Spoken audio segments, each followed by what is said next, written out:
Lá no Evangelho de Lucas, no capítulo 6, nós temos a história de um homem que tinha uma mão ressequida, que tinha uma mão mirrada, que tinha uma mão que não tinha vida, né? Era uma mão que estava ali apenas, vamos dizer assim, preenchendo o corpo dele, mas não tinha papel algum de uma mão.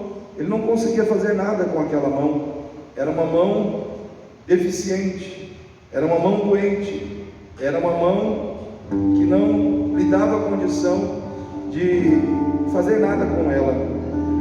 E aqui no Evangelho de João, no Evangelho de Lucas, capítulo 6, versículo 6, nós temos a história desse homem. Diz assim: e aconteceu também no outro sábado, que entrou na sinagoga e estava ensinando, e havia ali um homem que tinha uma mão direita mirrada. E os escribas e fariseus observavam se o curaria no sábado, para acharem de que o acusar.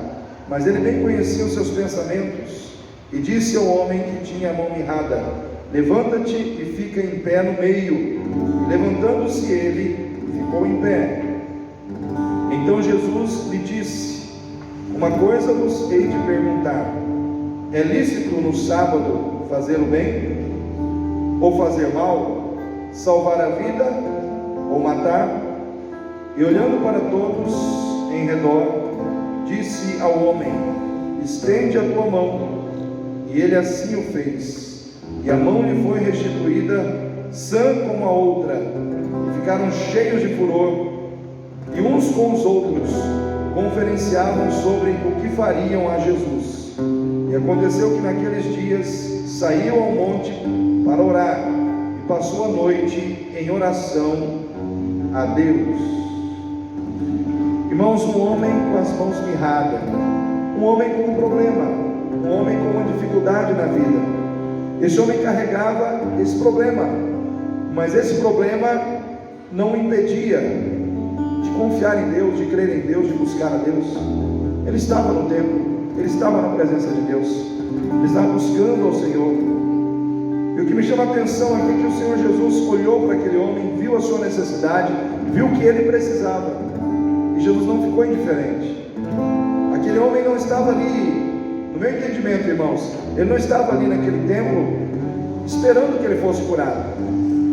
Ele não estava ali crendo que Jesus iria curá-lo, mas ele estava ali, desenvolvendo simplesmente o seu compromisso de fé para com o Senhor. Só que naquele dia houve cura, houve transformação, houve milagre na vida daquele homem. O que eu quero dizer para você inicialmente é que nós não sabemos quando é o dia das coisas que nós precisamos acontecerem na nossa vida. Você sabe, Vitor? Eu também não sei. Mas uma coisa eu sei: quando nós estamos na presença de Deus, aquilo que precisa acontecer, irmãos, acontece. Acontece no momento em que nós muitas vezes talvez não estejamos esperando que aconteça. Acontece porque Deus é um Deus de graça. Acontece porque o nosso Deus é um Deus misericordioso. Acontece porque o nosso Deus é um Deus que se compadece de nós. Deus tem compaixão pela tua vida. Deus tem compaixão pelas nossas vidas, diante dos nossos problemas, diante das nossas necessidades. Chegou o dia para aquele homem. Quem sabe hoje é o teu dia. Quem sabe hoje é o dia de Deus fazer algo na tua vida que você espera há muito tempo, mas que você nem sequer estava imaginando que poderia ser hoje. Nós não sabemos. O importante é que nós estejamos na presença de Deus. Eu quero dizer para você que Jesus age com amor e poder. Jesus age com amor e poder. Primeiro, Ele age com amor e poder, confrontando aqueles que muitas vezes estão dentro do templo, mas com seus corações carregados de pensamentos, de sentimentos, de propósitos errados, porque Jesus também ama essas pessoas. Jesus ama também aqueles que muitas vezes estão dentro do templo e muitas vezes não estão ali com a intenção correta, com o coração na posição certa, com os pensamentos na direção certa, mas Jesus também ama essas pessoas. Haviam ali religiosos pessoas que aparentemente adoravam a Deus, pessoas que aparentemente conheciam a vontade de Deus, mas que estavam ali com intenções erradas, com pensamentos errados, com sentimentos errados no coração. Só que a palavra de Deus diz que Jesus conhecia os seus sentimentos, que Jesus sabia o que estava no coração daqueles homens. Eles estavam ali querendo julgar Jesus, eles estavam ali cuidando para que Jesus não agisse, não curasse, não fizesse nada no sábado, porque eles queriam ter alguma coisa de que acusar a Cristo. Só que Jesus sabia o que estava nos seus corações, e Jesus então chama aquele homem, coloca ele no centro. A palavra de Deus que Jesus chamou ele para o meio e perguntou àqueles homens: é lícito fazer o bem ou fazer o mal no sábado? É lícito curar uma vida ou matar? E todos ficaram quietos. E naquele momento Jesus faz o milagre acontecer na vida daquele homem. Mas primeiro ele confrontou aqueles que estavam ali e que não queriam ver o milagre acontecer. Tem muita gente às vezes na igreja que infelizmente se fecham para o agir de Deus, se fecham para o trabalhar de Deus. Estão na igreja, mas não estão crendo que Deus vai fazer algo. Estão no templo, mas não estão crendo no milagre que Deus pode fazer, que Deus pode operar ali. Quantas pessoas talvez estão assim dentro da igreja hoje, dentro do templo hoje? Estão simplesmente ali por estar, mas ficam chateados, tristes, quando as coisas não acontecem do jeito que elas gostariam que acontecesse. E eu digo assim, irmãos, que religiosos são aqueles que muitas vezes estão praticando atitudes religiosas, mas com motivações erradas, e por isso muitas vezes se entristecem pelos motivos errados. Aqueles homens se entristeceram porque alguém foi curado, aqueles homens ficaram chateados porque alguém foi liberto de uma doença. E eu pergunto para os irmãos: isso é motivo para a gente se alegrar ou para a gente se entristecer? Você vê uma pessoa curada, você vê uma pessoa liberta, você vê uma pessoa restaurada de uma doença. Irmãos, isso é motivo para a gente dar glórias e glórias e glórias ao nome do Senhor, para a gente se alegrar. Mas infelizmente pessoas estavam ali se entristecendo pelos motivos errados, se entristecendo porque Deus curou o fulano, mas não fez nada na sua vida, se entristecendo porque o Senhor fez algo acontecer fora dos padrões que estavam na sua mente, no seu coração, se entristecendo por motivos bobos. E eu fico pensando, irmãos, que Jesus ainda ama essas pessoas. Só que como Jesus demonstra amor por essas pessoas? Confrontando essas pessoas com a palavra, confrontando essas pessoas para que elas reflitam sobre as suas atitudes. Como é que o Senhor demonstra amor pelo religioso? Confrontando o religioso, confrontando o seu engano, confrontando os seus pensamentos errados, confrontando os seus sentimentos errados. Por quê? Porque Jesus quer que eles mudem, que eles saiam daquela posição de erro e venham para uma posição em que eles possam ser abençoados. Muitas vezes nós precisamos entender o amor de Jesus por nós e como Ele está tratando conosco. Você que está aqui dentro dessa igreja hoje, ou você que está assistindo ou vai assistir essa pregação, como você tem estado na casa do Senhor? Você tem se alegrado com a vitória do seu irmão? Você tem se alegrado com o sucesso do seu irmão? Você tem se alegrado com a cura do seu irmão? Ou você muitas vezes está dentro da igreja criticando, apontando falhas, dizendo como as coisas devem ou não acontecer? Mas eu quero dizer para você, ainda assim Deus te ama, Deus quer o seu bem, Deus quer que você seja abençoado, mas para isso você tem que mudar o seu coração, mudar o seu coração. Então o Senhor ama também os religiosos, ama, mas Ele espera que eles mudem a postura do seu coração. Jesus age com amor e poder para honrar aqueles que estão perseverando na fé. Aqueles que estão perseverando na fé. Quem está perseverando na fé aqui? Quem é aquele que persevera?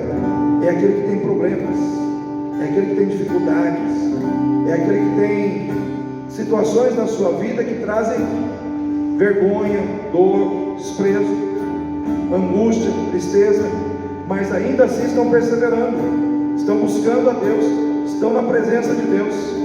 Aquele homem não usou a sua mão mirrada como uma desculpa para não estar ali. Porque, irmãos, imagina você com uma mão mirrada, aonde você vai, as pessoas observam, olham para você, as pessoas talvez te desprezariam, né? Se fosse você que estivesse no lugar daquele homem, mas com certeza aquele homem era vítima do desprezo de muitas pessoas, porque tinha uma mão mirrada, mas ele não estava nem aí com o julgamento das pessoas, ele queria estar na presença de Deus. O que eu quero dizer para você é que você tenha essa visão de fé na sua vida. Não importa o que os outros falam, não importa o que os outros pensam, importa que você esteja na presença de Deus, perseverando na fé, não desistindo apesar dos seus problemas. Problemas todos nós temos, e não dá para a gente falar o problema do outro é maior, o problema do outro é menor. Todos nós temos problemas. Alguns têm problemas que são visíveis, todo mundo vê de cara. Outros têm problemas que são internos, que ninguém vê, mas está lá. Você consegue ver depressão na vida das pessoas? Você consegue olhar para uma pessoa assim e falar, está com depressão? Consegue ver? De cara não, né? Talvez se você ficar um bom tempo com aquela pessoa, você consegue ver um desejo de suicídio no coração de alguém? Não consegue. Isso é um problema. Está lá, está ali dentro. Mas se a pessoa está perseverando, Deus entra com provisão, Deus entra com providência, Deus age em favor daquela pessoa. Por quê? Porque ela está perseverando, ela não desiste. Mesmo que os outros estejam desistindo, ela não desiste. Eu olho para a Bíblia, irmãos, e encontro inúmeros exemplos em que pessoas perseveraram e no final conquistaram a vitória.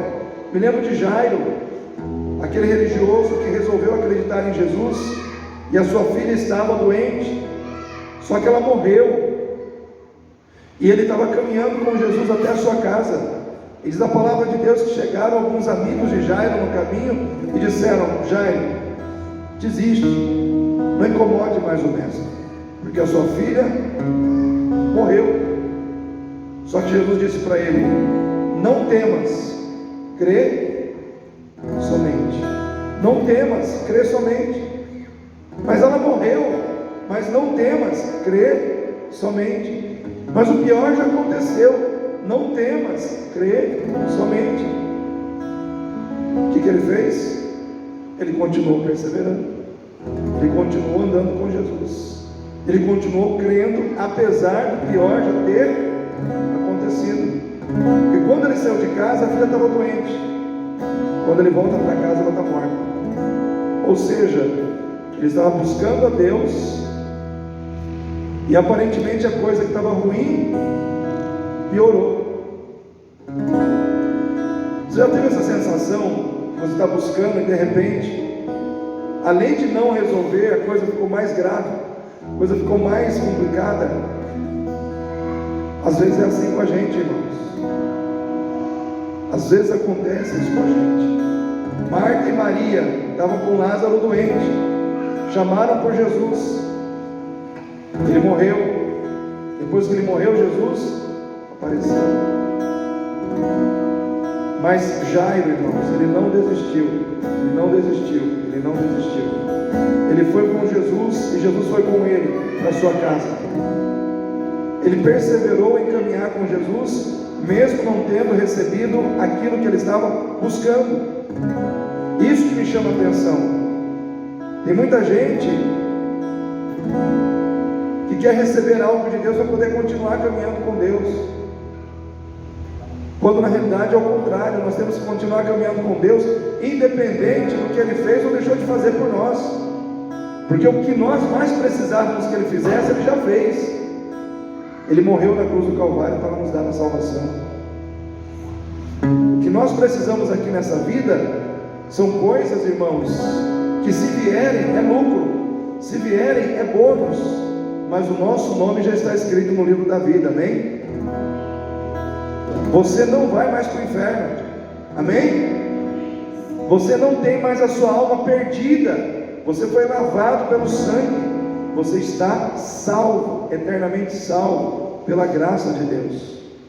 Ah, mas se Jesus não me der isso, se Jesus não me der aquilo, irmãos, Ele não é obrigado a te dar nada, Ele já te deu a salvação, mas Ele ainda pode te dar alguma coisa sim, se você buscar e não desistir, e se colocar na presença dEle como servo, como serva, não exigindo, não colocando o Senhor na parede, dizendo: Senhor, o Senhor tem que fazer. Não, Senhor, sou teu servo, sou tua serva, esse problema está na minha vida, o Senhor é poderoso para tirar, eu creio que o Senhor pode tirar.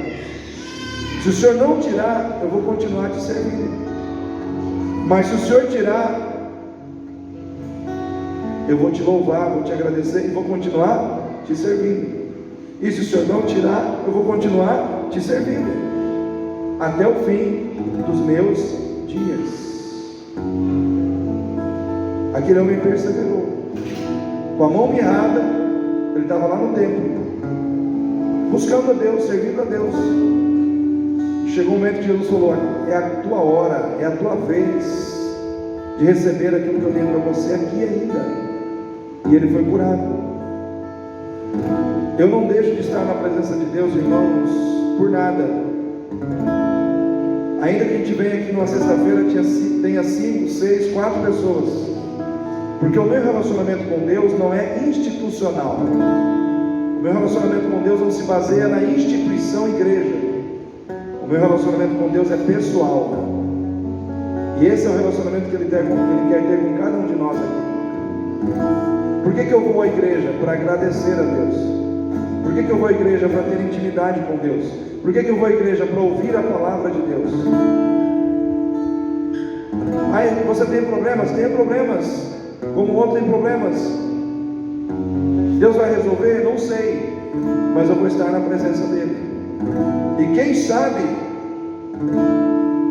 Ele pode fazer com que eu saia daqui hoje sem os problemas que eu trouxe para cá hoje, porque eu estou na presença dEle, porque eu estou buscando a face dEle, porque eu estou querendo ter comunhão com Ele. Irmãos, isso é o mais importante na nossa vida. Eu não conseguiria ficar em casa descansando hoje se eu tenho a oportunidade de estar na presença de Deus. O meu descanso está no Senhor, a minha alegria está no Senhor, o meu prazer está no Senhor. Ficar em casa é bom, deitar no sofá, esticar a perna é bom, tudo isso é bom, irmãos. Não estou dizendo que isso seja ruim e nem que isso seja pecado, mas estou dizendo que o nosso coração precisa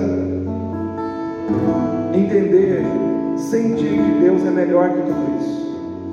Se nós podemos estar com Ele, buscar a face dEle, isso dentro de nós tem que fluir como algo maior, mais profundo, mais importante, mais relevante na nossa vida.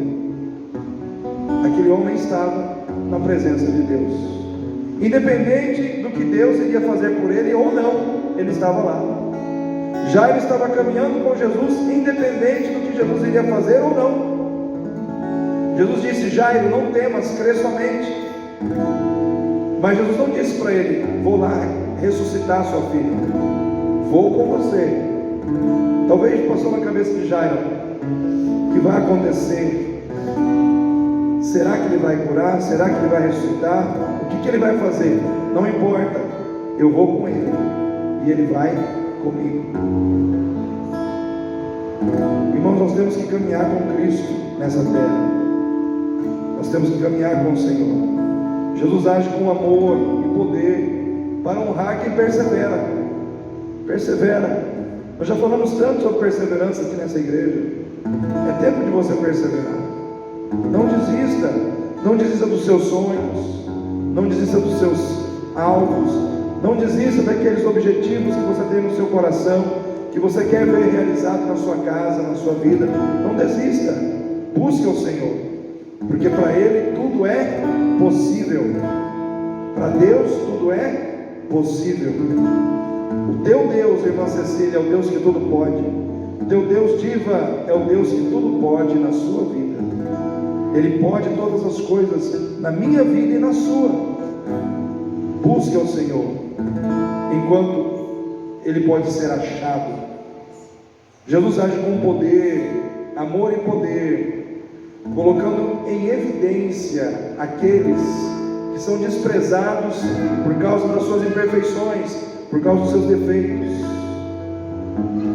Às vezes as pessoas, elas são desprezadas porque têm defeitos, sim ou não, irmãos? Eu não vou pedir para você levantar a mão se você já se sentiu desprezado em algum momento, para não expor você, mas muitas vezes, em algum momento da vida, a gente já se sentiu desprezado em algum ambiente ou por alguém, em algum momento da nossa vida.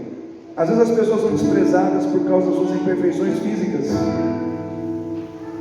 porque talvez não tenha a melhor aparência, ou porque tem uma deficiência física.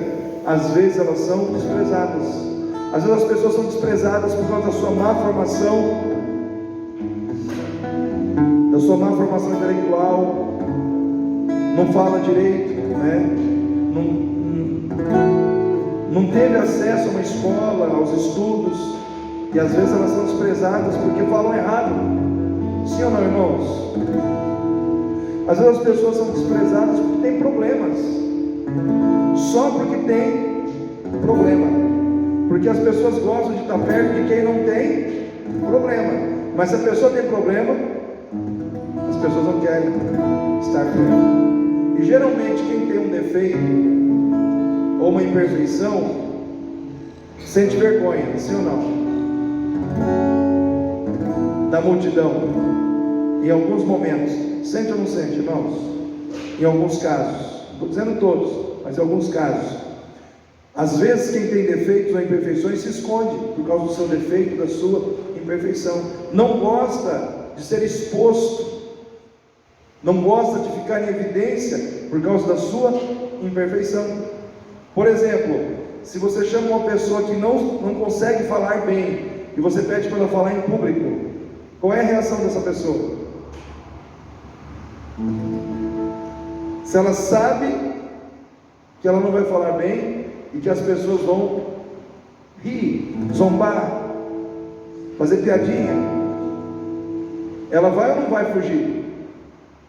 Agora aquele homem tinha a mão ressequida, e Jesus pegou e colocou ele no centro das atenções. Jesus chamou e colocou ele no centro, no lugar onde todo mundo pudesse vê-lo. Só que Jesus não fez isso para expor aquele homem. Jesus não fez isso para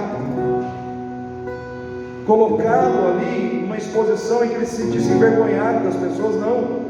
Jesus o colocou ali por dois motivos, irmãos. Primeiro, para mostrar que apesar dos seus defeitos, ele tinha valor. O seu defeito, as suas imperfeições não tiram o valor que você tem. Amém? Os seus defeitos, as suas imperfeições não tiram o teu valor. Você vale muito para Deus, independente dos defeitos, das imperfeições que você tenha. Deus te ama do jeito que você é. Então os teus defeitos não tiram o teu valor. Jesus mostrou ali, aquele homem tinha imperfeições, mas ele tinha valor. As pessoas têm valor, e nós temos que aprender a ver o valor das pessoas por trás dos seus defeitos. Segundo, Jesus colocou aquele homem em evidência ali para remover o defeito, ou para remover o problema. Jesus colocou aquele homem ali, primeiro, para mostrar que ele tinha valor. Segundo, para tirar o problema que estava na vida dele. Aquele mesmo Jesus que tirou o problema daquele homem, Ele está aqui nessa noite para tirar o problema da sua vida. Ele está aqui nessa noite para trabalhar essa área da sua vida que muitas vezes tem trazido tristeza, angústia ao teu coração. Jesus, Ele colocou aquele homem no meio para mostrar que Ele é poderoso para trabalhar na nossa vida, em cada área da nossa vida que precisa de um milagre, de uma transformação, de uma mudança, de uma cura. Ele está pronto para fazer. Então nessa noite, se tem uma área da sua vida que precisa de cura, Jesus está aqui para curar. Amém? Se tem uma área da sua vida que precisa de restauração, Jesus está aqui para restaurar. Ele é poderoso para fazer. Em último lugar, irmãos, Jesus age com amor, ensinando que obedecer a sua palavra é o caminho da nossa vitória. Aquele homem tinha que obedecer. Jesus disse para ele: vem para o meio. Se aquele homem endurecesse o seu coração e dissesse não vou, ele não seria abençoado. Ele foi abençoado porque ele obedeceu. Quem quer ser abençoado aí? Obedeça os comandos de Jesus na sua vida. Qual é o comando de Jesus para você hoje? Persevera. Qual é o comando de Jesus? Não temas, crê somente. Qual é o comando de Jesus para você hoje? Perdoa aquela pessoa que te machucou, que te feriu. Qual é o comando de Jesus para você hoje? Não desista do seu lar, da sua casa. Não desista de continuar intercedendo pelos seus filhos. Qual é o comando de Jesus para você hoje? Seja qual for, obedeça e o Senhor vai te abençoar. Então nessa noite eu quero deixar essa palavra no seu coração e eu quero convidar você a sair do seu lugar e vir aqui à frente. Eu vou orar por você nesse momento. Quero estar ministrando na tua vida a cura, restauração de Deus nesta noite, em nome de Jesus.